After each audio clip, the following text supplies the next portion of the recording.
masalah yang keempat, fadlu siyami syahri Ramadan, keutamaan puasa di bulan Ramadan, wal hikmatu min masyru'iyyati shaumihi, dan juga hikmah kenapa disyariatkan puasa.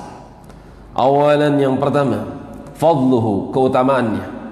An Abi Hurairah radhiyallahu ta'ala anhu 'anil Nabi sallallahu alaihi wasallam qala man qama lailatal qadri imanan wa ihtisaban ghufira lahu ma taqaddama min dhanbihi.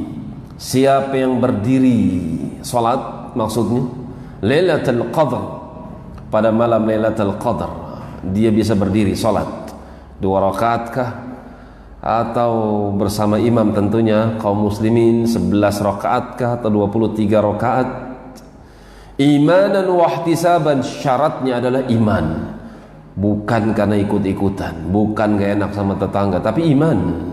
Wa ihtisaban, demikian pula mengharap-harap pahala, bukan ngarapin pujian manusia. Maka orang yang membangun salatnya di atas keimanan dan mengharapkan pahala padanya, ghufira lahu ma taqaddama min dhanbihi, maka orang tersebut akan dihapus dosa-dosa yang pernah dia kerjakan. Wa man shama ramadhana, dan siapa yang berpuasa pada bulan Ramadan imanan wa ihtisaban, dengan penuh keimanan dan juga mengharapkan pahala di sisi Allah, ghufira lahu ma taqaddama min dhanbihi, maka orang tersebut akan dihapus dosa-dosa yang pernah dia kerjakan disebabkan puasa yang dia lakukan. Wa anhu, masih dalam hadis Abu Hurairah, keutamaan puasa. Anna Nabiy sallallahu alaihi wasallam qala as-salawatul khamsu, salat yang 5, al-jumu'atu ila al-jumu'ati, Jumat ke Jumat, wa ramadhanu ila ramadhana, dari Ramadan satu ke Ramadan yang lainnya, mukaffiratun, mukaffirat adalah hal yang akan menggugurkan, lima bainahun, dari dosa antar keduanya. Berarti kalau seorang melaksanakan sholat Jumat, maka Jumat yang sebelumnya ada dosa yang dihapus. Demikian pula seorang yang melakukan sholat 5 waktu bersama kaum muslimin, berarti ada dosa yang dihapus sebelum dia melakukan as-salah. Contoh, seorang melakukan sholat subuh, berarti semalam dosanya dihapus. Seorang melakukan salat zuhur, berarti ba'da subuh sampai menjelang zuhur ada dosa yang dihapus oleh Allah Subhanahu wa taala, dan seterusnya. Wa Ramadan ila Ramadan, demikian pula dari satu Ramadan kepada Ramadan berikutnya. Yang kita minta sama Allah Subhanahu wa taala, semoga kita diberikan kesempatan untuk masuk kepada Ramadan yang akan datang ini. Kalau kita diberikan izin, kesempatan untuk menghadapi Ramadan, kita bisa menunaikan ibadah Ramadan tahun ini misalnya, berarti tahun sebelumnya ada dosa-dosa yang dihapus oleh Allah Subhanahu wa taala, cuman ada syaratnya. Idza ijtanabatil kaba'ir, kalau dia tinggalkan dosa-dosa besar. Seandainya dia melakukan puasa Ramadan, kemudian selesai puasa Ramadan, masuk bulan Syawal, Lebaran, kemudian masuk bulan Haji, masuk sampai bulan Rajab, sampai Sya'ban, dia tidak melakukan dosa-dosa besar, maka dosanya digugurkan oleh Allah Subhanahu wa taala. Ini keutamaan puasa di bulan Ramadan. Kemudian masih banyak hadis-hadis yang lain, dan ini tidak disinggung oleh penulis hafizahumullahu jami'an, namun terdapat padanya idza jaa Ramadan, dalam hadis Bukhari dan Muslim, apabila datang kepada kalian bulan Ramadan, futihat abwabul jannah, ketahuilah pintu-pintu surga itu akan terbuka, wa ghuliqat abwabun nar, dan sebaliknya pintu-pintu neraka akan ditutup oleh Allah Subhanahu wa taala, wasufidat asyayatinu, dan setan-setan itu akan dibelenggu. Muttafaqun alaih. Setan-setan pun akan dibelenggu. Kalau ada yang bertanya, tapi kenapa kok ada juga yang orang yang puasa tapi enggak puasa? Bukankah itu kemaksiatan? Atau kadang terjadi berbagai macam pencurian ketika mau lebaran, biasanya ya banyak pencurian. Katanya setan itu diikat. Bagaimana jawabannya? Dalam riwayat Nasa'i dan hadisnya dihasankan oleh Syekh Nasir Albani, bahwasanya yang diikat itu mardatus syayatin, setan-setan yang paling jahat yang diikat. Adapun setan-setan yang sifatnya masih lemah, yang kecil, yang mungkin tidak ada bandingannya dengan iblis tentunya, itu dibiarkan berkeliaran, mengganggu manusia. Tapi kalau pentolan-pentolan syaitan, maka dia terikat, tidak leluasa untuk menggoda anak Adam. Wa hadza ba'd ma warada fi fadli siyami syahri Ramadhan. Ini adalah sebagian dari apa yang disebutkan tentang keutamaan puasa pada bulan Ramadan. Wa fadailuhu katsirah, sementara keutamaan itu banyak sekali. Thaniyan, yang kedua, al-hikmah. Sekarang hikmah. Kenapa?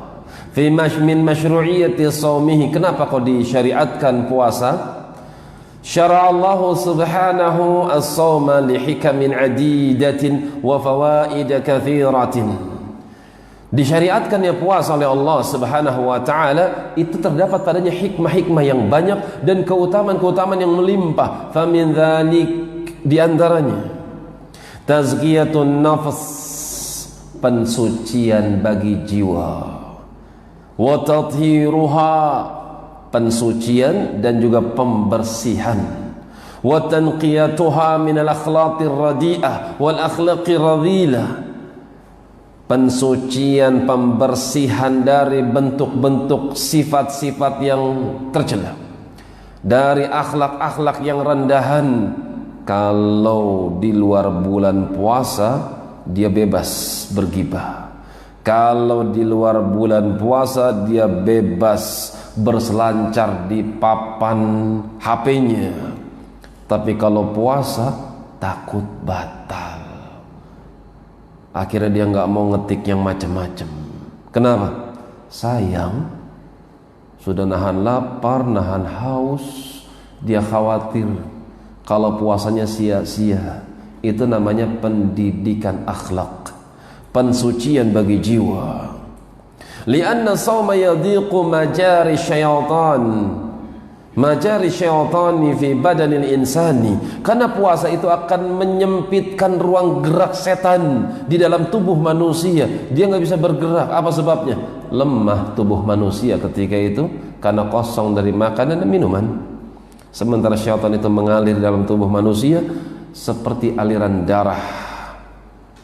Ini yang pertama, sebagai bentuk pensucian bagi jiwa dan pembersihan bagi jiwa dari akhlak-akhlak rendahan.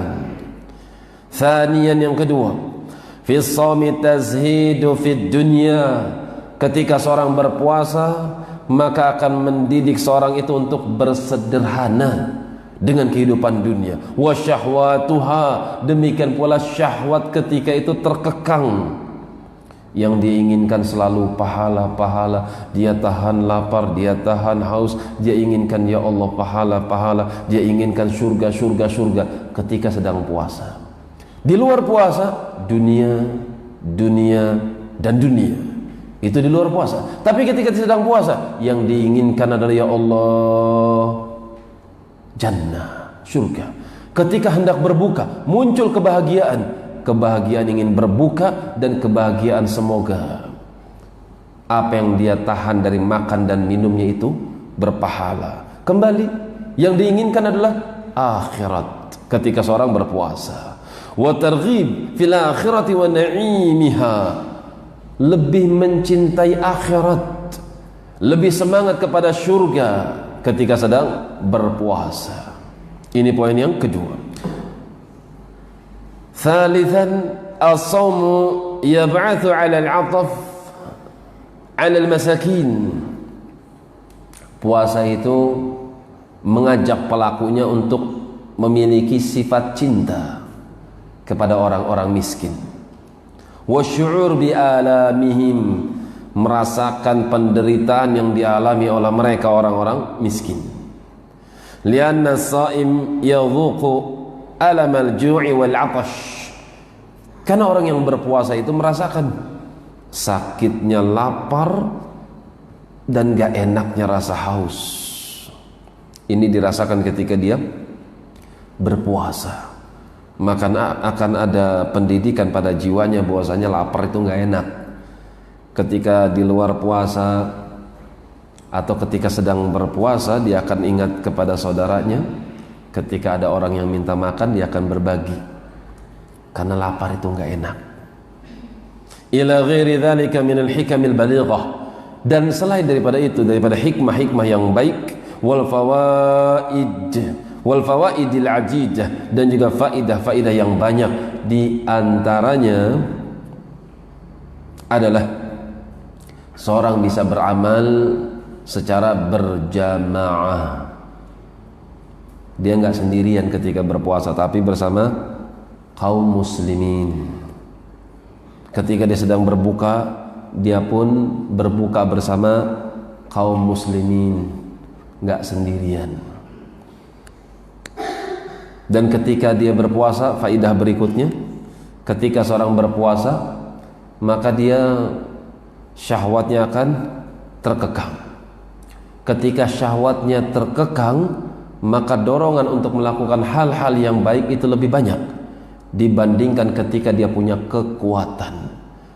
Karena pada umumnya manusia ketika memiliki kekuatan itu melampaui batas. Apa sebabnya? Punya kekuatan, baik kekuatan fisik atau kekuatan finansial. Ketika miskin, dia bisa sabar. Mau melakukan ini nggak bisa, sabar. Mau melakukan itu nggak bisa, nggak punya duit, sabar. Tapi kalau dia punya uang, kalau dia punya duit, pengen ini, pengen itu, dilakoni. Dan kadang sadar nggak sadar dia melampaui batas dengan apa yang dia miliki dari kekuatan dan juga fisik atau finansial. Sebagaimana firman-Nya, kalla innal insana layatgha, sungguh betul-betul mereka manusia itu melampaui batas. Kapan manusia itu melampaui batas? Ar-ra'ahu istaghna, ketika dia merasa kaya. Ketika miskin dia bisa sabar, tapi ketika kaya nggak sabar dia. Pengen ini, pengen itu, beli ini, beli itu. Lakukan ini, lakukan itu, pergi ke sana dan pergi ke situ. Kenapa? Karena punya kekuatan finansial. Demikian pula fisik.